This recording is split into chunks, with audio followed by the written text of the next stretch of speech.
अस्सलामुअलैकुम, मैं हूं अली मुअज़्ज़म। मैं हूं समिया लियाकत। हेडलाइंस आप जान चुके हैं। बुलेटिन के आगाज में अच्छी खबर, खुशखबरी ये है कि बरतानवी हुकूमत ने पाकिस्तान को ट्रैवल रेड लिस्ट से हटा दिया है। कोरोना की वजह से बरतानिया ने पाकिस्तान को रेड लिस्ट में शामिल किया था, जिसके बायस पाकिस्तान से आने वालों को जाती खर्च पर 14 रोज करंतना में गुजारना पड़ते थे।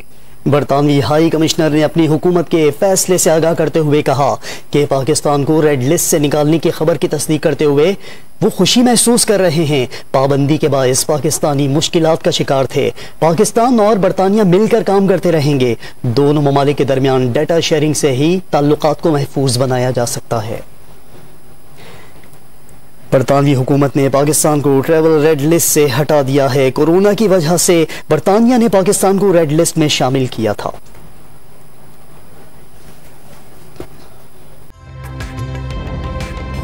ताज़ा तरीन वीडियोस के लिए हमारा YouTube चैनल सब्सक्राइब करके बेल आइकन प्रेस कीजिए ताकि आपको मिले हर अपडेट सबसे पहले।